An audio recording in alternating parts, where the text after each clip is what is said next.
Continuamos con la clase y quedamos que las heterocontofitas, tanto las diatomeas como las algas pardas, presentaban dos membranas del retículo del cloroplasto adicionales.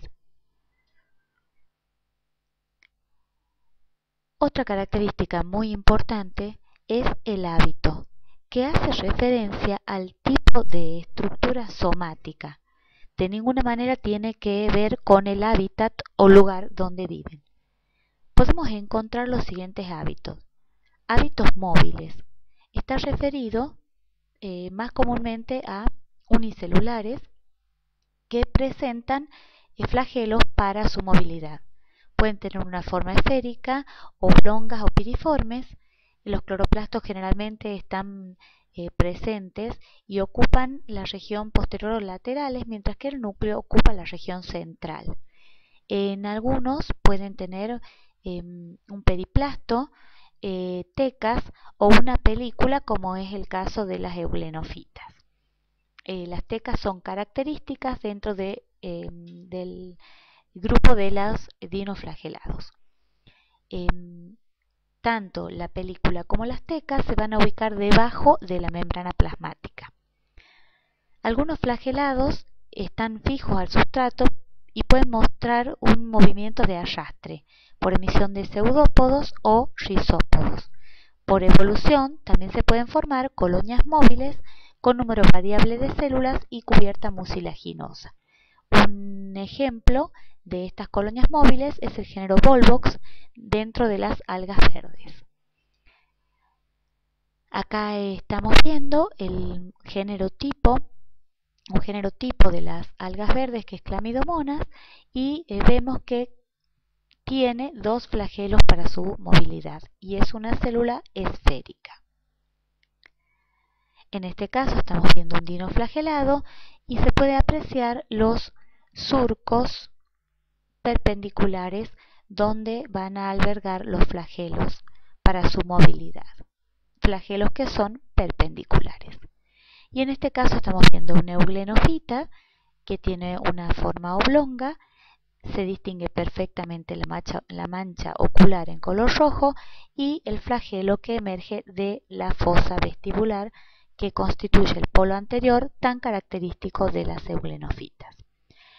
Por otro lado podemos encontrar el hábito palmeloide o dendroide que constituye una fase vegetativa en la que se ha perdido la movilidad y si existe movilidad solo va a ocurrir en la fase reproductiva. En algunos géneros esta fase es transitoria, por ejemplo en las Chlamydomonas, en otros es permanente, por ejemplo el género Phaeocystis, que es una alga parda y que donde puede existir producción local de mucílago también como base discoidal. Este es el género Phaeocystis y acá se puede apreciar mejor los pigmentos que dan esa tonalidad marrón o pardo. Otro hábito es el hábito cocoide. Cuando las células móviles entran en reposo y sus flagelos se retraen, originando una multitud de células que no son móviles y permanecen juntas. Con la evolución, este tipo de hábito llevó a la pérdida de la movilidad aún en la fase reproductiva. Y acá tenemos un ejemplo dentro del grupo de las algas verdes. También podemos encontrar como forma somática el hábito filamentoso. Ocurre cuando hay división celular. Acá, podemos distinguir en realidad división celular en un plano o en varios planos. Cuando la división celular ocurre en un solo plano y las células se mantienen unidas, forman un filamento. Estos filamentos pueden ser uni o multiseriados. En cambio, cuando la división celular ocurre en dos planos, se forma una lámina de células y una de las variantes que podemos encontrar es la producción de un talo parenquimático.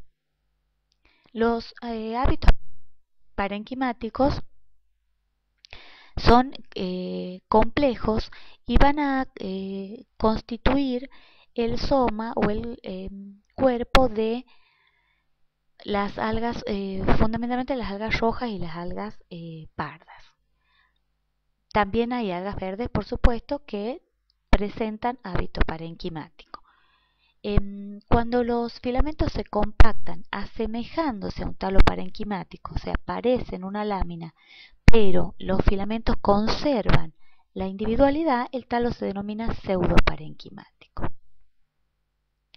En este caso, observamos en el género Spirogyra, que es una alga verde filamentosa, cómo las células han permanecido unidas y han sufrido división en un solo plano, formando un filamento. En este caso, observamos un talo parenquimático, una forma parenquimática. Acá se aprecia muy bien la división celular en varios planos y también tenemos un talo parenquimático. Este es otro ejemplo de talo parenquimático donde ustedes pueden diferenciar bien cómo las células se dividen en varios planos, se han dividido en varios planos. Otro hábito que podemos encontrar y que representa el hábito más evolucionado es el hábito heterotrico, donde el talo presenta dos partes diferentes, una parte postrada o sistema anclado en el sustrato y un sistema erecto compuesto por filamentos generalmente ramificados. Tenemos un esquema y un género de algas verdes que representan hábito heterotrico. Y por último vamos a citar el hábito sifonal, que es cuando aparece multiplicación de las organelas sin septación. Aparecen así estructuras multinucleadas con un gran número de cloroplastos denominadas cenocitos. En este caso, en el género Cladophora, lo que vamos a ver es una estructura hemisifonal, porque presenta tabicación que se da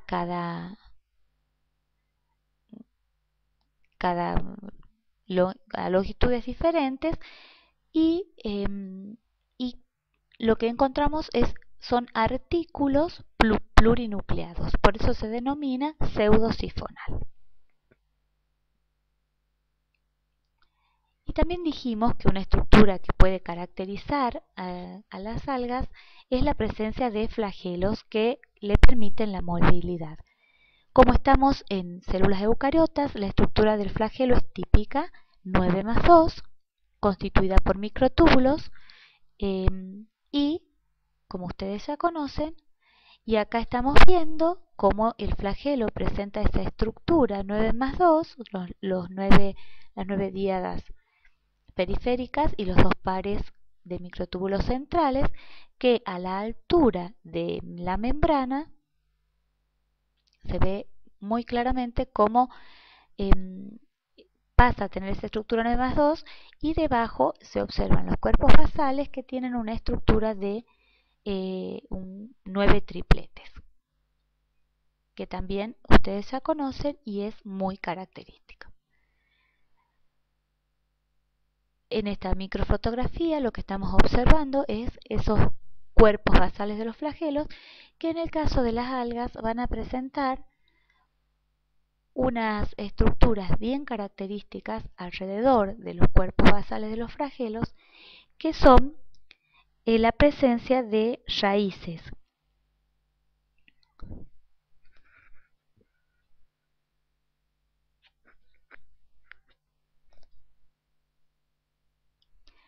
Raíces microtubulares y raíces fibrilares estriadas. Las raíces microtubulares consisten en un grupo de microtúbulos que corren desde los cuerpos basales de los flagelos hacia debajo de la célula, porque la emergencia de los flagelos representa el polo anterior, y las raíces fibrilares estriadas constituyen grupos de fibras que presentan estriaciones a lo largo de su longitud. Estas pueden ser de dos tipos, de tipo 1 y de tipo 2, y la diferencia es que las estriaciones se presentan a distancias diferentes. Esto lo van a ver con mayor detalle más adelante, pero simplemente es para que tengan en cuenta que los flagelos constituyen un sistema de tracción celular bastante complejo. También podemos encontrar distintos tipos de flagelos de acuerdo a si presentan pelos en su membrana flagelar o mastigonemas. Si los presentan, el flagelo se denomina acronemático. Si no los presentan, el flagelo es acronemático. Si los presentan, el flagelo es pantonemático. Acá estamos viendo cómo en una célula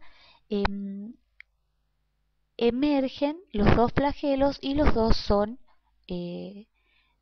pantonemáticos.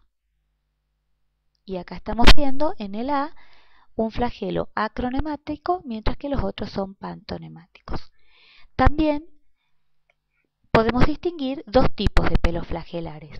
Los pelos no tubulares, menores a 15 nanómetros de diámetro, por ejemplo, en el grupo de los dinoflagelados, los euglenofitos y las clorofitas, y los pelos tubulares, que son mayores a 15 nanómetros de diámetro, por ejemplo, presentes en la heterocontofitas y clorofitas primitivas. Estos pelos flagelares van a surgir de la membrana flagelar y se producen a partir de porque tienen una naturaleza glicoproteica. Entonces se producen a partir de el aparato de Golgi. O sea, por supuesto, la síntesis proteica se ha llevado a cabo en el retículo endoplasmático rugoso, de allí pasan al aparato de Golgi para ser glicosilados, empaquetados y depositados en la superficie de la membrana flagelar. En este caso estamos viendo la diferencia de los pelos tubulares y los pelos no tubulares. Y vamos a ver imágenes con distintas metodologías para su estudio. En este caso, fluorescencia, y en este caso, una técnica de tinción por inmunoglobulinas. Esta técnica en realidad lo que hace es aumentar el grosor de los pelos por depositación de anticuerpos. Los pelos cumplen la función de aumentar la superficie de remo para el desplazamiento. Y las células también se pueden clasificar de acuerdo a la distribución de esos flagelos. Isoconte si presenta flagelos de igual longitud. En cambio, el microorganismo se va a denominar anisoconte cuando presente flagelos de diferente longitud. Estefanoconte cuando haya un anillo de flagelos en un extremo de las células. Heteroconte hace referencia a los organismos que presentan flagelos con y sin mastigonema. Y acá vemos una imagen de lo que estábamos citando anteriormente. ¿Cómo se reproducen las algas? Las algas se pueden reproducir por esporas que germinan sin fusión para dar nuevos individuos. Estas esporas pueden ser aplanosporas cuando carecen de movilidad, hipnosporas cuando presentan pared muy gruesa, y también podemos encontrar gametas, que son tipos de células que sí se van a fusionar para formar un cigoto. Estas gametas pueden ser móviles o planogametas, o inmóviles o aplanogametas. Y también podemos encontrar acinetos, que son células vegetativas con paredes muy gruesas y abundantes sustancias de reserva y constituyen estructuras de resistencia. La reproducción puede ser asexual o vegetativa, y en ese caso podemos tener una reproducción por fragmentación, es decir, se rompe un pedazo del talo y ese fragmento sirve para dar origen a un nuevo individuo.